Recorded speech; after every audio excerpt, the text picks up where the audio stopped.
इस्लाम इतना सिंपल दीन है।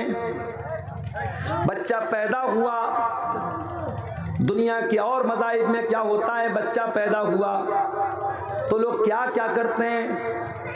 इस्लाम कहता है बेटा पैदा हुआ तो 7वें दिन अकीका किया जाए। युज़बहुअन हो यौम साबिही, बच्चे की पैदाइश के 7वें दिन अकीका किया जाए। और मसला याद रख लो, अकीका सुन्नत यही है कि 7वें दिन किया जाए।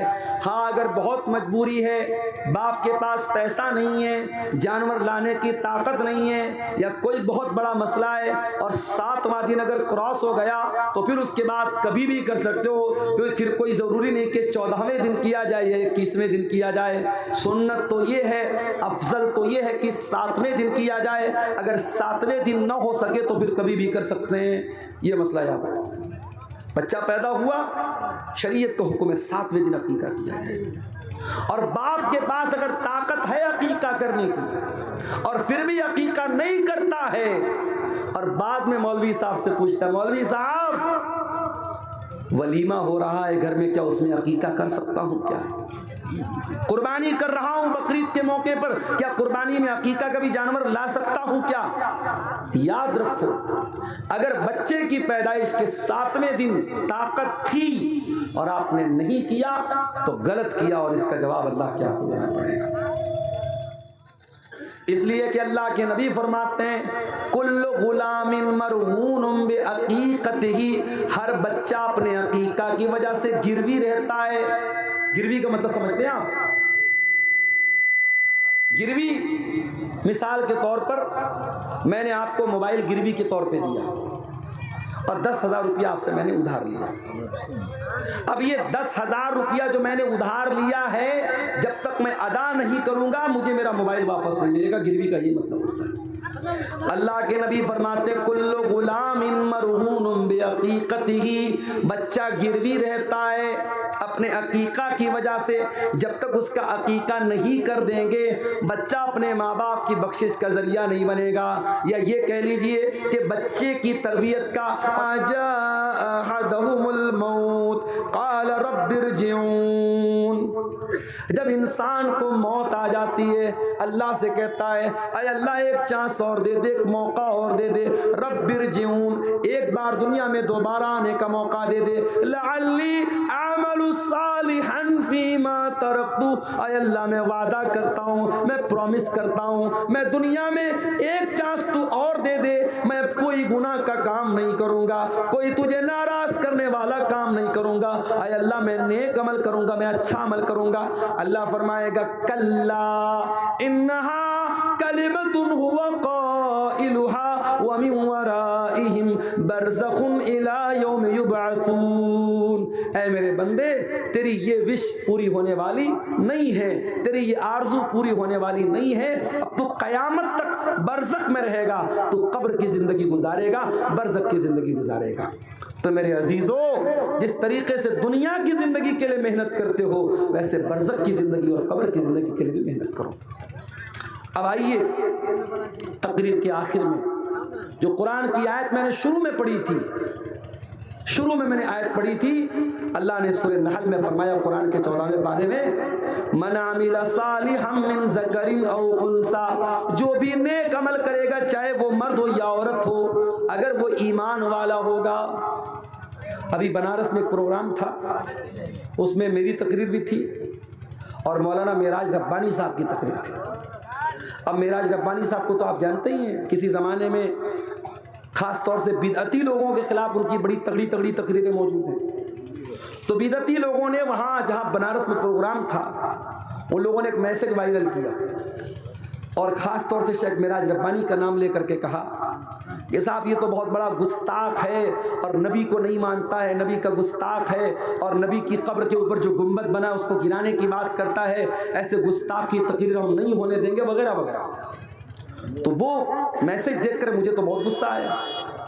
तो कल जब मेरी तकरीर थी बनारस में परसों, तो मैंने एक बात कही, मैंने कहा ये लंबी लंबी टोपी और ये लंबी लंबी पगड़ी पहन करके आप अल्लाह के अजाब से नहीं बच सकते।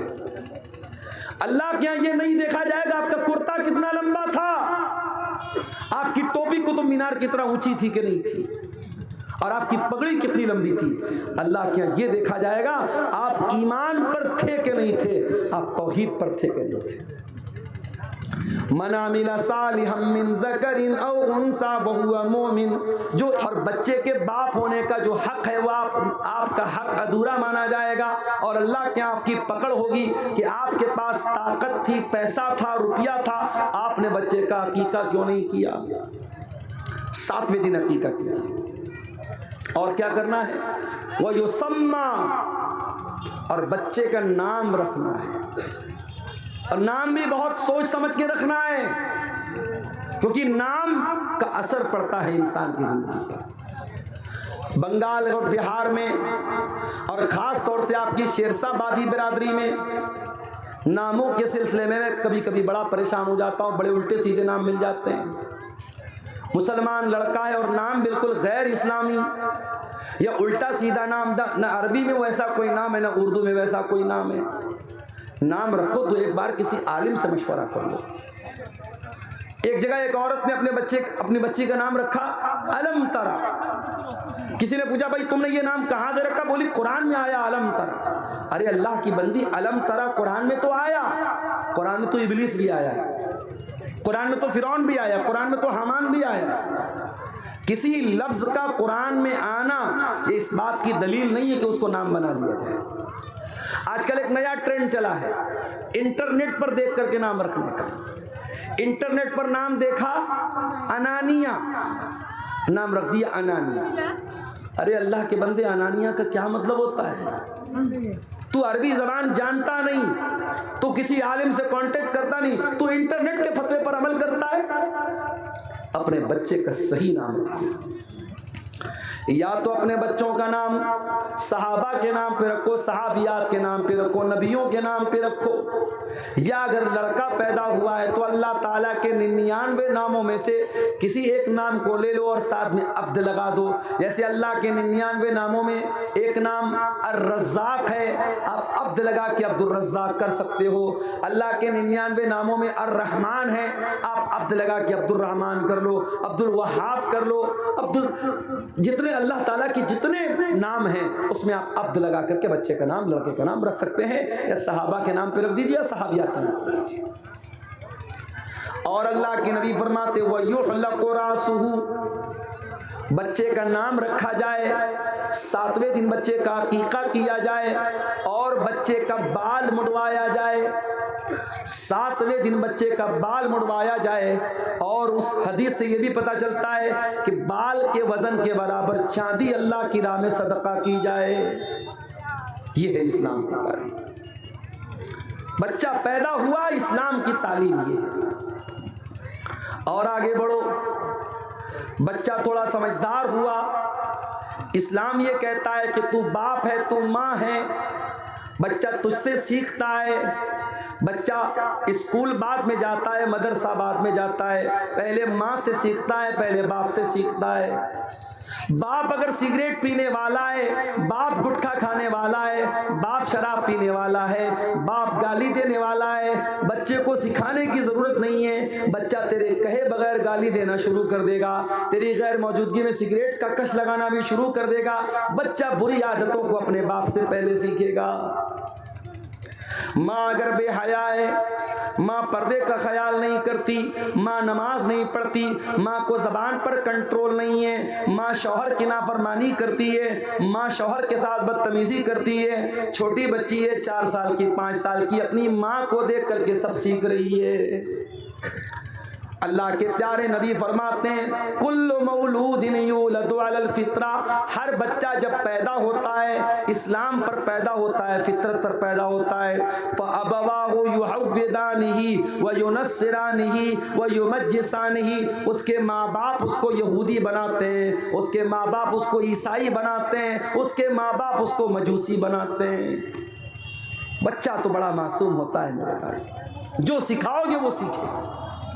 अभी मुंबई में 6 साल का बच्चा, उसने 11 महीने में कुरान हिफ्ज करके रिकॉर्ड कायम किया है। अखबार की न्यूज़ मेरे पास मौजूद है, आप कहेंगे तो मैं आपको कटिंग दिखा दूंगा।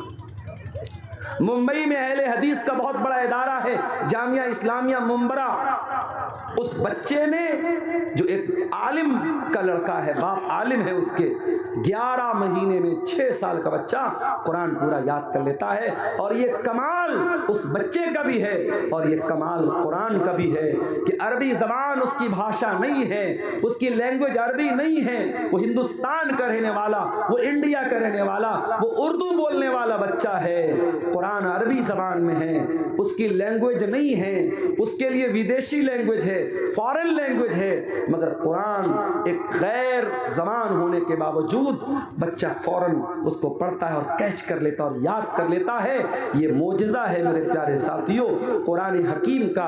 और इसीलिए अल्लाह ताला कुरान में कहता है, वलक़द यस्सरनल कुरान लिज़्ज़िक्रि फ़हल मिन मुद्दकिर, हमने कुरान को आसान बनाया है याद करने के लिए। है क्या कोई कुरान को याद करने वाला? हमने कुरान को आसान बनाया नसीहत हासिल करने के लिए। है कोई नसीहत हासिल करने वाला? कुरान को समझना भी आसान है और कुरान को याद करना भी आसान है। इसीलिए उलमा कहते हैं बच्चे को आलिम बनाना है तो पहले कुरान का हाफिज बनाओ। जितने बड़े बड़े आलिम आए सब हाफिज कुरान भी हैं। अल्लामा एहसान इलाही ज़हीर, इतने बड़े आलिम मुकर्रिर हमारे पड़ोसी मुल्क के, शहीद हो गए, अल्लाह उनकी कब्र को रहमतों से भर दे, कुरान के हाफिज थे। इस दौर के उलमा की अगर आप बात करें, अल्लामा जलालुद्दीन कासमी कुरान के हाफिज हैं, शेख अब्दुल हसीब मदनी कुरान के हाफिज हैं, शेख अब्दुल अजीम मदनी कुरान के हाफिज हैं। जितने बड़े बड़े उलमा और खतीब आपको मिलेंगे तो कुरान के हाफिज में। बच्चे को आलिम बनाना है, बच्चे को दीनदार बनाना है, शुरुआत कुरान के हिफ्ज़ से करो। बच्चा धीरे धीरे बड़ा हो रहा है, बच्चा 7 साल का हो गया, आप 5 टाइम नमाज पढ़ने जा रहे हैं, माँ 5 टाइम नमाज पढ़ रही है, मगर अपने बच्चे को कभी नहीं बोलते, अपनी बच्ची को कभी नहीं बोलते कि बेटी तू भी नमाज पढ़ा कर। ओ मेरे प्यारे साथियों, 7 साल की उम्र में जब बच्चे को नमाजी बनाओगे तो 17 साल की उम्र में आपको कहना नहीं पड़ेगा, बच्चा ऑटोमेटिक नमाज का टाइम होगा, मस्जिद में चला जाएगा। अल्लाह के प्यारे नबी फरमाते हैं, मुरू औलादकुम बिस्सलाती वहुम अब्नाउ सबई सिनीन, जब तुम्हारे बच्चे 7 साल के हो जाएं उनको नमाज का हुक्म दो, वज़रिबूहुम अलैहा, और जब तुम्हारे बच्चे 10 साल के हो जाएं और नमाज न पढ़े तो उनकी पिटाई करो, वफ़र्रिक़ू बैनहुम फिल मज़ाज, और उनके बिस्तर अलग कर दो। 10 साल का लड़का है चाहे लड़की है, एक बिस्तर पे मत सुलाओ, या अगर बिस्तर एक है तो एक चादर में मत सुलाओ। अब आप पूछेंगे मौलाना साहब इसमें क्या हिकमत है? हिकमत है, हिकमत है। 10 साल का लड़का हो गया, समझदार हो गया, 10 साल की लड़की बालिग होने लगी है, अब 1-2 साल में बालिग, बल्कि बहुत सारी लड़कियां तो 10 साल की उम्र में भी बालिग हो जाती हैं। लड़का 10 साल का हो गया, लड़की 10 साल की हो गई। शरीयत हमारी मेरे भाइयों अल्लाह की बनाई हुई शरीयत है, और अल्लाह को पता है इंसान का ज़हन कहाँ से भटक सकता है, इंसान कहाँ से गलत रास्ता पकड़ सकता है। 10 साल की उम्र ये बच्चे के बचपन के अब आगे की उम्र है। अब बच्चा धीरे धीरे जवानी की तरफ बढ़ रहा है, लड़की जवानी की तरफ बढ़ रही है। इस्लाम वहीं से ब्रेक लगाता नहीं, एक बिस्तर पर, एक चादर में मत सुलाओ, उनके बिस्तर अलग कर दो, उनकी चादर अलग कर दो। कभी गौर करना, आप तो नमाज पढ़ते हैं, आपने अपने बच्चों को नमाज के लिए कितनी बार बोला है? इसीलिए कुरान में अल्लाह बार बार हमको ये हुक्म देता है नमाज की पाबंदी भी करना है, और अपनी फैमिली को, अपने परिवार को भी नमाज का हुक्म देना है। हजरत इस्माइल के बारे में अल्लाह कुरान में कहता है, वकान यअमुरु अहलहु बिस्सलाह, इस्माइल अपने घर वालों को नमाज का हुक्म दिया करते थे। अल्लाह सूरह ताहा के अंदर फरमाता है, वअमुर अहलका बिस्सलाति वस्तबिर अलैहा, खुद भी नमाज की पाबंदी करो और अपने घर वालों को, अपने बच्चों को, अपने परिवार को भी नमाज का हुक्म दो। और हदीस में अल्लाह के नबी फरमाते हैं, रहीमल्लाहु रजुलन काम मिनल लैल, अल्लाह ताला रहमत नाजिल करे उस इंसान के ऊपर जो रात में उठ करके तहज्जुद पढ़ता है, क़ियामुल लैल पढ़ता है, वो आई कज़म रातहू, और अपनी बीवी को उठाता, अपनी अहलिया को उठाता है। अगर बीवी इनकार कर देती है, अपनी बीवी के चेहरे पर पानी छिड़क देता है, लेकिन बीवी को उठाता है, और अल्लाह ताला रहमत नाजिल करे उस औरत के ऊपर जो रात में उठ करके तहज्जुद पढ़ती है और अपने शौहर को भी उठाती है, और शौहर अगर इनकार कर देता है तो शौहर के चेहरे पर पानी छिड़क करके उसको उठाती है। परिवार हो तो ऐसा हो, जोड़ी हो तो ऐसी हो, फैमिली हो तो ऐसी हो कि मर्द और औरत, मियाँ और बीवी, पति और पत्नी एक दूसरे के दीन के सिलसिले में मददगार बने, एक दूसरे के दीन की मदद करें। अगर बाप से गलती हो रही है तो बेटा अपने बाप को होशियार करे, बेटा गलती कर रहा है तो बाप अपने बेटे को डांटे। परिवार ऐसा होना चाहिए मेरे भाई। हजरत उमर बिन अब्दुल अजीज को देखो, कौन है ये जब खलीफा होते हैं, इनके पहले के जो लोग थे उन्होंने अवाम के साथ बहुत जुल्म किया था, बहुत मजलूमों का हक मारा था। उमर बिन अब्दुल अजीज खलीफा होते हैं, अब उनके सर के ऊपर ये जिम्मेदारी आ जाती है कि जितने लोगों के साथ अत्याचार हुआ है, जुल्म हुआ है, हक मारा गया है, उनका हक उनको दिला दें, किसी पर अन्याय न होने दें, किसी पर अत्याचार न होने दें। खलीफा का इंतकाल हुआ, हजरत उमर बिन अब्दुल अजीज के हाथों में चार्ज आया, पूरी रात गुजर गई, लिखा पढ़ी भी करनी है, फॉर्मेलिटी भी है, सारे लोगों को जिम्मेदारी भी देना है, पूरी रात हो गई, फजर की अजान हो गई। हजरत उमर बिन अब्दुल अजीज फजर की नमाज पढ़ने के बाद अपने कमरे में आते हैं और बिस्तर पर लेटने जाने लगते हैं। उनका बेटा अब्दुल मलिक आता है, 17 साल का जवान बेटा है, आकर के कहता, अब्बा जान, अब्बा जान, अमीरुल मोमिनीन, क्या करने जा रहे हैं? कहा, बेटा आराम करने जा रहा हूँ, सुस्ताने जा रहा हूँ, रात भर का जगा हूँ, बहुत मेहनत पड़ी है, बहुत काम पड़ा है, अब तेरा बाप आराम करने जा रहा है, सुस्ताने जा रहा है, अब ज़ोहर तक सो जाऊँगा और ज़ोहर की अजान होगी, उठूँगा, नमाज पढ़ूँगा, उसके बाद अपने काम पे लग जाऊँगा। बेटा कहता है, अब्बा जान, क्या आप इस बात की गारंटी ले सकते हैं कि ज़ोहर की नमाज तक आप जिंदा रहेंगे, आपकी सांस चलती रहेगी, आपका दिल धड़कता रहेगा? क्या आप इस बात की गारंटी ले सकते हैं? कहा, नहीं मेरे बेटे, ज़ोहर तक तो छोड़ दो, एक पल की गारंटी नहीं ले सकता, एक मिनट की गारंटी कोई नहीं ले सकता। उन्होंने कहा, बेटा मैं गारंटी तो नहीं ले सकता।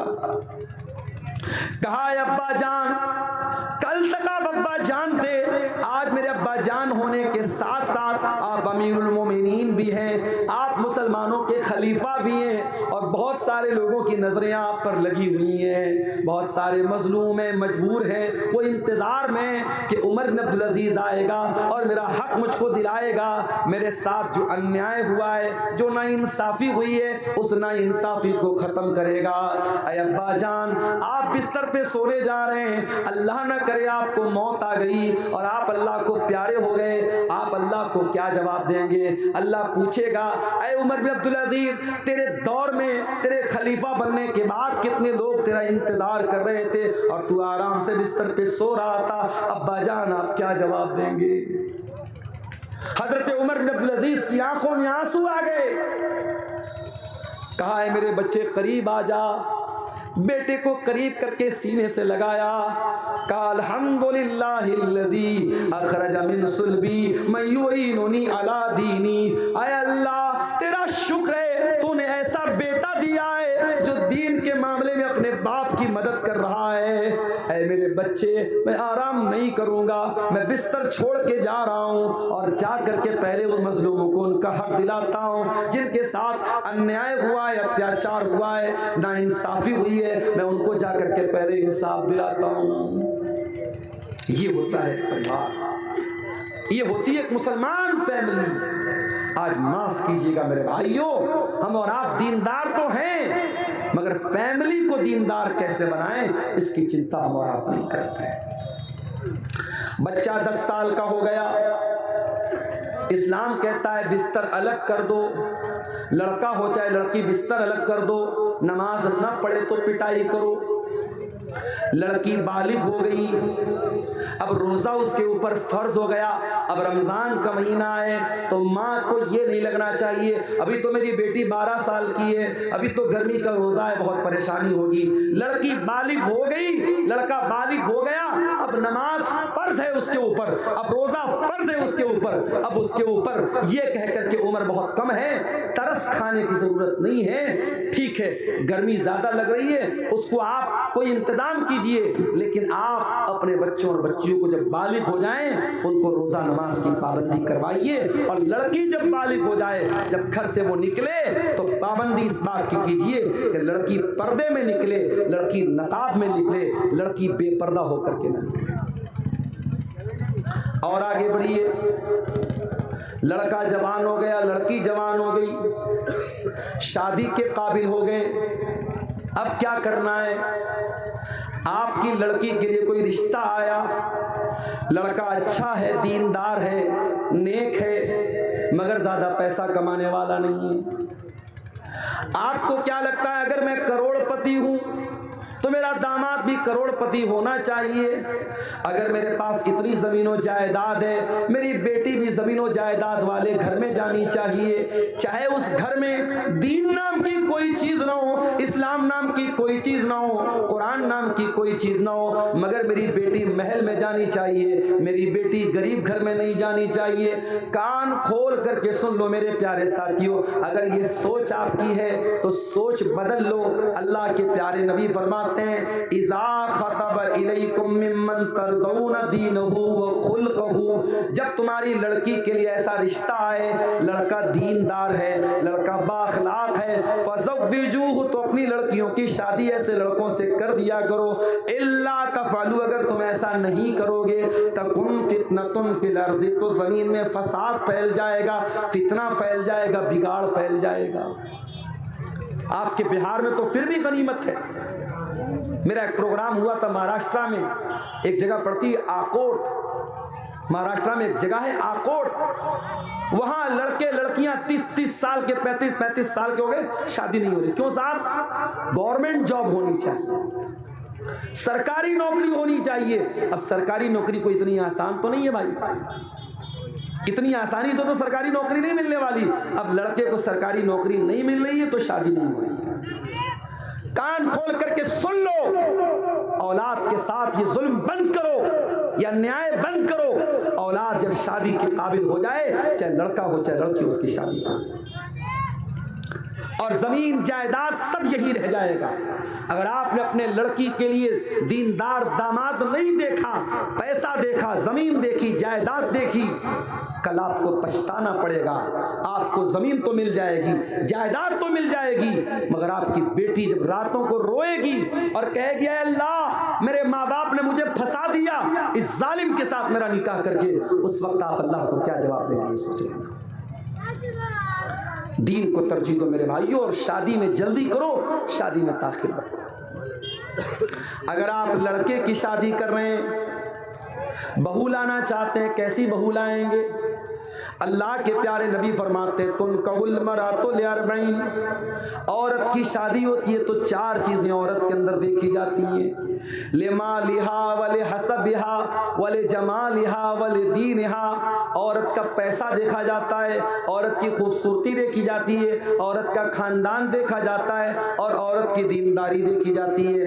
आपने फरमाया फज़फर बिज़ाति दीन, तुम दीनदार औरत को अपने घर में लेके आ जाओ, कामयाब हो जाओगे। तुम्हारे घर में दीनदार बहू आएगी, रोजा नमाज करने वाली बहू आएगी, पर्दा करने वाली बहू आएगी, दीन सीखने वाली सिखाने वाली बहू आएगी, आपके पूरे घर को दीनदार बना देगी। और आपने खूबसूरती देखी, रुपया पैसा देखा, खानदान देखा, और दीनदारी को नहीं देखा, तरीबती यदा का, तो आपके हाथ खाक में मिल जाएंगे, आप बर्बाद हो जाएंगे, मिट्टी में मिल जाएंगे।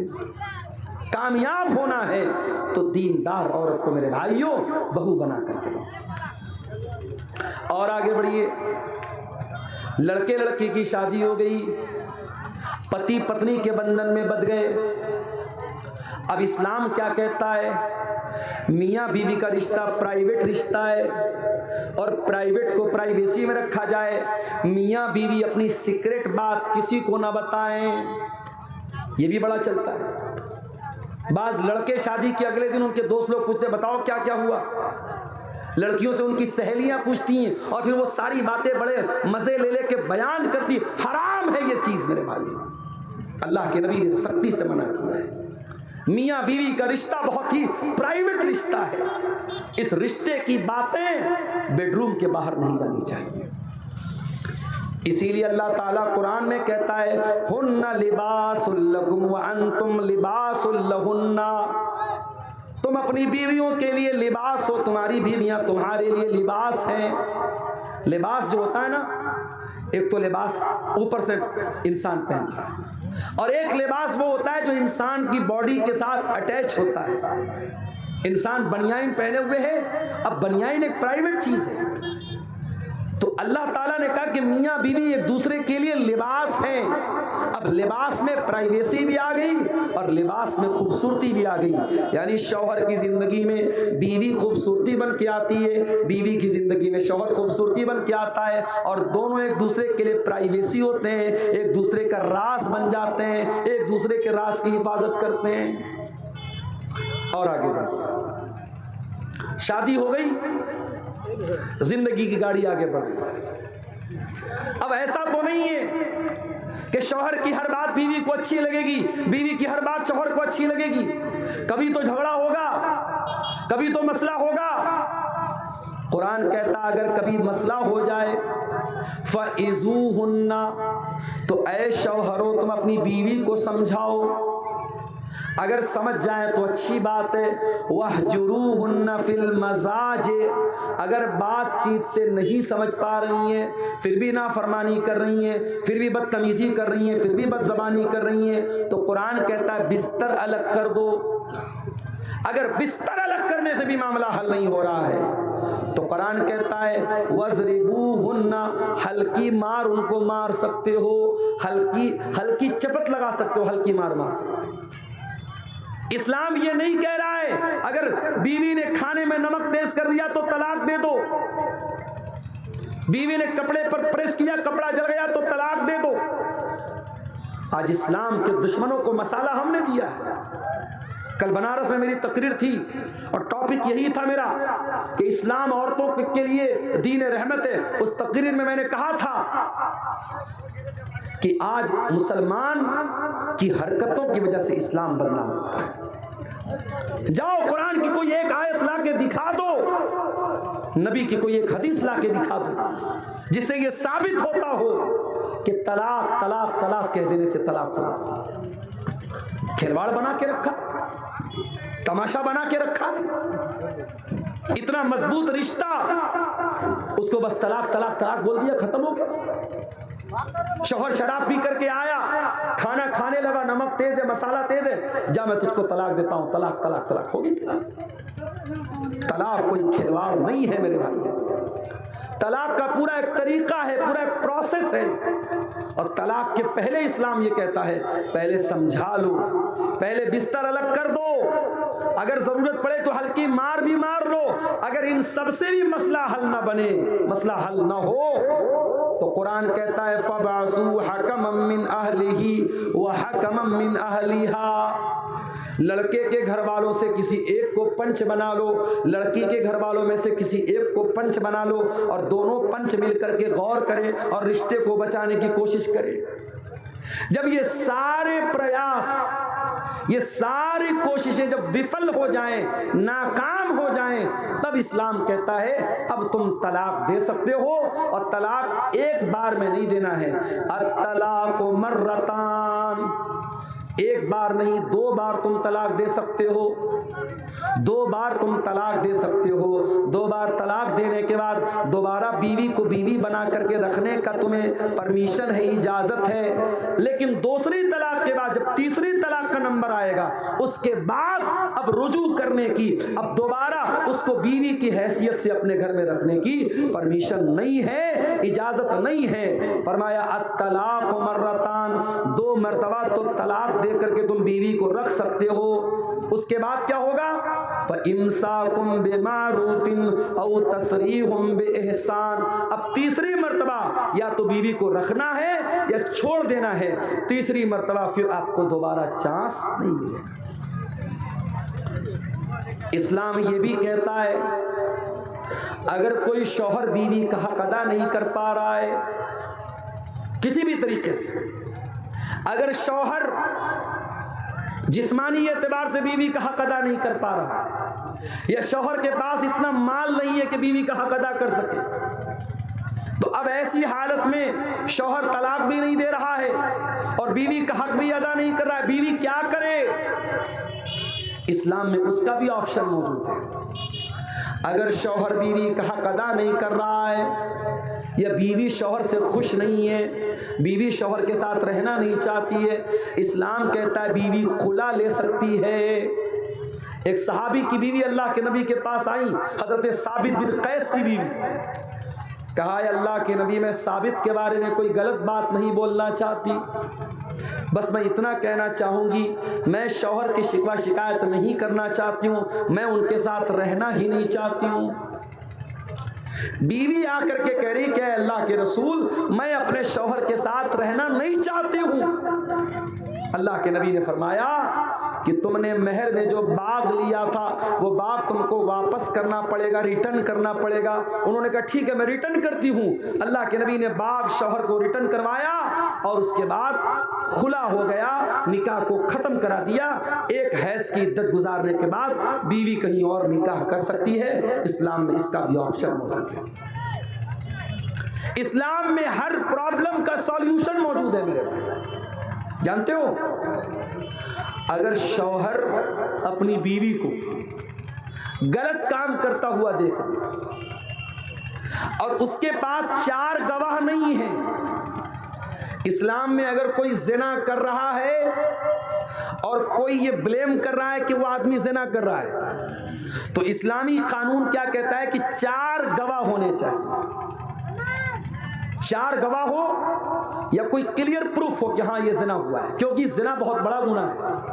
किसी के कह देने से कि फला ने जिना कर लिया जिना साबित नहीं होता। जिना अगर किसी के ऊपर जिना का इल्जाम लगाया जा रहा है, इस्लाम कहता है 4 गवाह होने चाहिए।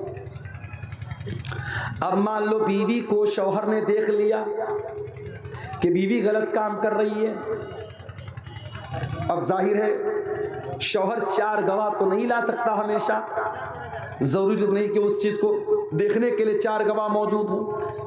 4 गवाह नहीं। अब एक इज्जतदार आदमी ये मंजर देखने के बाद अपनी बीवी के साथ रहना भी नहीं चाहता। अदालत में जाकर के अगर ये बोलता है कि मैंने अपनी बीवी को ज़िना करते हुए देखा है, इस्लामी अदालत पूछेगी तेरे पास 4 गवाह हैं? ये बोलेगा 4 गवाह नहीं है। इस्लामी अदालत का कानून क्या है? अगर किसी औरत पर आपने ज़िना का इल्ज़ाम लगाया और आपके पास प्रूफ नहीं है, आपके पास 4 गवाह नहीं है, तो इल्ज़ाम लगाने वाले को 80 कोड़े मारे जाए। अब शौहर ने अपनी बीवी को देखा ये काम करते हुए, 4 गवाह नहीं है, अब करे तो क्या करे? इल्जाम लगाता है तो 4 गवाह लाने पड़ेंगे, 4 गवाह है नहीं, अगर अदालत में जाता 80 कोड़े खुद खाना पड़ेगा। अब इसका भी कोई हल है कि नहीं है? इसका हल इस्लाम में लिआन है। लिआन किसको बोलते हैं? शौहर अदालत में आएगा और कहेगा जज साहब मैंने बीवी को ज़िना करते हुए देखा है और अब मैं इसके साथ नहीं रहना चाहता हूँ। इस्लाम कहता है कि ऐसी सूरत में शौहर 4 बार अल्लाह की कसम खा करके कहेगा, 4 बार अल्लाह की कसम खा करके कहेगा कि मैं सच्चा हूँ और मैंने देखा है कि इस औरत ने गलत काम किया है, और 5वीं बार कसम खा करके कहेगा अगर मैं झूठ बोल रहा हूँ तो मेरे ऊपर अल्लाह की लानत हो। ये मर्द बोलेगा। अब औरत से पूछा जाएगा तू क्या बोलती है? अगर औरत कहेगी कि हाँ मैंने ज़िना किया है, इस्लामी अदालत का कानून ये कहता है अगर औरत इकरार कर लेगी कि मैंने ज़िना किया है और इस्लामी मुल्क है, इस्लामी अदालत है, इस्लामी सज़ा मिलती है, तो चूंकि वो औरत शादीशुदा है उसको पत्थरों से मार मार के ख़त्म कर दिया जाए। लेकिन औरत अगर कहती है नहीं ये झूठ बोल रहा है, मैंने ऐसा कोई काम नहीं किया, तो अब अदालत में औरत को भी कसम खानी पड़ेगी। और 4 बार औरत कसम खा करके कहेगी कि ये झूठ बोल रहा है, मैं सच बोल रही हूँ। और 5वीं बार अल्लाह की कसम खा करके कहेगी अगर ये सच बोल रहा है और मैं झूठ बोल रही हूँ तो मेरे ऊपर अल्लाह की लानत हो। मर्द अलग कसम खाएगा, औरत अलग कसम खाएगी, और उसके बाद दोनों के रिश्ते को डिसमिस कर दिया जाएगा, खत्म कर दिया जाएगा। इस प्रोसेस को शरीयत में लिआन बोलते हैं। शरीयत में इसका भी हल रखा गया। मेरे प्यारे साथियों, इतना प्यारा दीन अल्लाह ताला ने हमें और आपको दिया है। जिंदगी के किसी भी मोड़ पर इस्लाम ने हमें अधूरा नहीं रखा है, इस्लाम ने हमें अंधेरे में नहीं रखा है। इस्लाम के अंदर हर मुश्किल का हल मौजूद है। और आगे बढ़िए, इंतकाल हो गया किसी का, मर गया इंसान, मरने वाला जमीन छोड़ के गया, जायदाद छोड़ के गया, पैसा छोड़ के गया। अब सवाल पैदा हुआ कि उसके पैसे का क्या किया जाए, उसकी प्रॉपर्टी का क्या किया जाए, उसकी जमीन का क्या किया जाए, उसकी जायदाद का क्या किया जाए। इस्लाम कहता है मरने वाले के पैसे से सबसे पहले उसके कफन दफन का इंतजाम किया जाए, और कफन दफन का इंतजाम करने के बाद ये देखा जाए कि उसके ऊपर कर्जा कितना है, उसके कर्जों को अदा किया जाए। और कर्जों को अदा करने के बाद अगर मरने वाले ने कोई वसीयत की थी, और अगर वसीयत किसी मदरसे के लिए वसीयत की थी, किसी मस्जिद के लिए की थी, किसी यतीम के लिए की थी, तो उसकी वसीयत को भी पूरा किया जाएगा। मगर वसीयत 1/3 से ज्यादा नहीं हो सकती। अगर मान लीजिए कि 90 लाख रुपया छोड़ के गया है, तो 90 लाख में से 30 लाख रुपए तक की वसीयत कर सकता है, 30 लाख से ज्यादा की नहीं कर सकता। तो पहला काम कफन दफन का इंतजाम, दूसरा काम कर्जे की अदायगी, और तीसरा काम वसीयत को पूरा किया जाएगा। और चौथे नंबर पर उसके जो वारिस होंगे, उसका बाप होगा, उसकी माँ होगी, उसकी औलाद होगी, उसकी बीवी होगी, जो भी उसके वारिस होंगे, शरीयत में सबका हिस्सा बताया गया। बीवी का इतना हिस्सा, औलाद का इतना हिस्सा, माँ का इतना हिस्सा, बाप का इतना हिस्सा, उनका हक उनको दिया जाए। मरने के बाद भी इस्लाम ने अधूरा नहीं छोड़ा है। आपकी जमीन का क्या होगा, आपके पैसे का क्या होगा, उसका भी शरीयत में कानून रखा गया है। मरने वाले के लिए जनाजे की नमाज का प्रावधान रखा गया। और कभी आपने गौर किया, जब हम जनाजे की नमाज पढ़ते हैं, सामने जनाजा होता है, तो जनाजे की नमाज में हम रुकू नहीं करते, सजदा नहीं करते। ऐसा क्यों? हर नमाज में रुकू है, हर नमाज में सजदा है, मगर जनाजे की नमाज में ना रुकू है ना सजदा। ऐसा क्यों है मेरे भाई? इसलिए कि सामने जनाजा रखा है, और इस्लाम के अंदर इतना भी पसंद नहीं किया गया कि सामने अगर जनाजा भी रखा है तो उसके आगे सजदा किया जाए या उसके आगे रुकू किया जाए। सोचो, जो इस्लाम जनाजे की नमाज में रुकू और सजदा नहीं रखता है ताकि किसी लाश के सामने सजदा न होने पाए, उस इस्लाम में किसी कब्र के आगे सजदा करने की इजाजत कैसे हो सकती है? बंगाल में कलियाचक एक जगह है, कलियाचक में एक मस्जिद में मैं गया नमाज पढ़ने, प्रोग्राम था मेरा, वहां पे मैं गया तो देखा कि मस्जिद के अंदर कब्र मौजूद है। तो बहुत परेशान होता, अहले हदीस की मस्जिद है और मस्जिद के अंदर कब्र है। मैंने कहा भाई अहले हदीस की मस्जिद में कब्र कहां से आई? कहा मौलाना साहब बहुत पहले से ये कब्र है। मैंने कहा जितने भी पहले से ये कब्र हो, या तो आप मस्जिद को तोड़ करके कब्र, जहां से कब्र है उसके बाहर मस्जिद की बाउंड्री कर दो, यानी कब्र मस्जिद के अंदर या मस्जिद कब्र के अंदर नहीं होनी चाहिए। मैंने कहा 2 रास्ता है, या तो आप मस्जिद की बाउंड्री कम कर लो, या फिर इस कब्र से जो भी मरने वाले की लाश है, अब तो काफी दिन की कब्र हो गई, तो उसकी लाश के जो भी बचे हुए पार्ट पुर्जे हैं उसको उठा करके निकाल करके किसी दूसरे कब्रिस्तान में ले जाके दफन कर दो। लोगों ने कहा मौलाना साहब आज तक तो किसी ने बयान ही नहीं किया। मैंने कहा मैं बता रहा हूं भाई, मसला यही है, जाके फतवा ले लो। जुमा मैंने वहां पढ़ाया, जुमा में भी मैंने ये बात बयान की, और मेरे ये जुमा अब का बयान करने के कुछ दिनों के बाद मौलाना जर्जीस साहब का भी वहाँ प्रोग्राम हुआ। उन्होंने भी अपनी तकरीर में ये बात कही कि कब्र को मस्जिद से निकाला जाए। अल्हम्दुलिल्लाह उस पर अमल हुआ और अब वहाँ से मस्जिद से कब्र को हटाया गया। ये कोई मामूली मसला नहीं है मेरे भाई, ये बहुत सख्त मसला है। अल्लाह के नबी ने अपनी वफात के लम्हात में, अपने आखिरी लम्हात में भी कहा था, लानल्लाहुल यहूद वन नसारा, अल्लाह की लानत हो यहूदियों के ऊपर, अल्लाह की लानत हो ईसाइयों के ऊपर। इत्तखज़ू क़ुबूर अंबियाइहिम मसाजिद, उन्होंने अपने नबियों की कब्रों को मस्जिद बना लिया, सजदा करने की जगह बना लिया। इस्लाम में कब्र के आगे सजदा करने की इजाजत नहीं है, इसीलिए जनाजे की नमाज में भी आप सजदा नहीं करते, रुकू नहीं करते। अच्छा, जनाजे की दुआ कितने लोगों को याद है? जरा हाथ उठा के बताओ, कितने लोगों को याद है? ईमानदारी से बताना, झूठ मूठ हाथ मत उठाना। देखिए इतना बड़ा मजमा है और काफी लोग ऐसे हैं जो हाथ नहीं उठा पा रहे। ये अफसोस की बात है।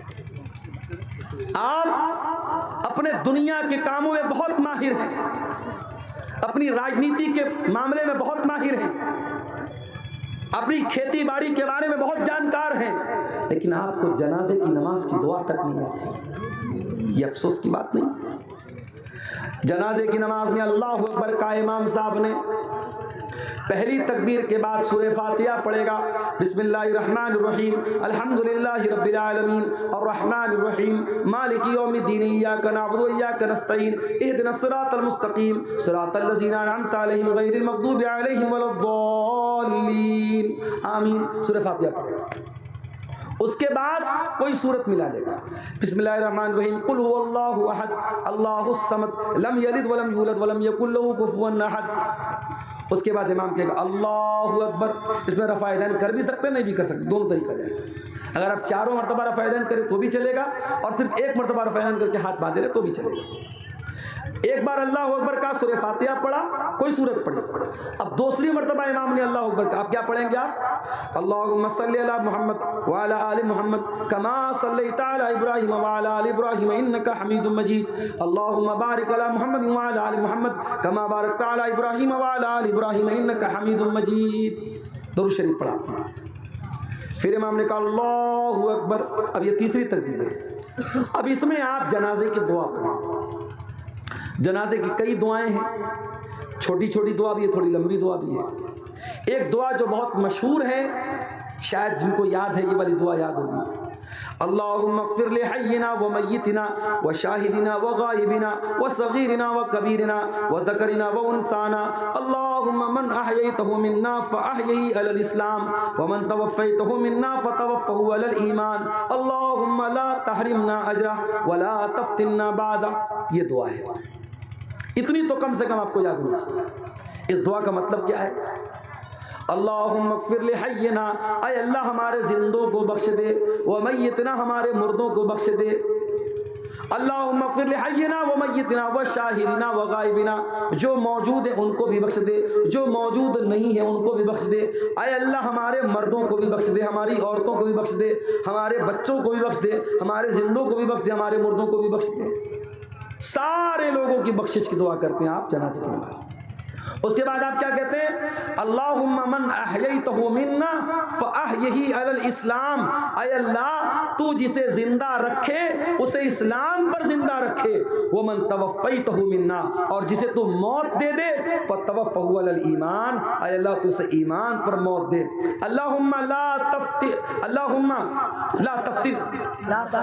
ला तहरिमना अजरा, ऐ अल्लाह इस मरने वाले के अजर व सवाब से हमको महरूम मत कर, मरने वाले के सवाब से हमको महरूम मत कर। वला तफ्तिन्ना बादा, और इसके बाद, और एक हदीस में ये भी अल्फाज आए, वला तुज़िल्लना बादा, इसके बाद तू हमें गुमराही में मत डाल, हमें फितने में मत डाल।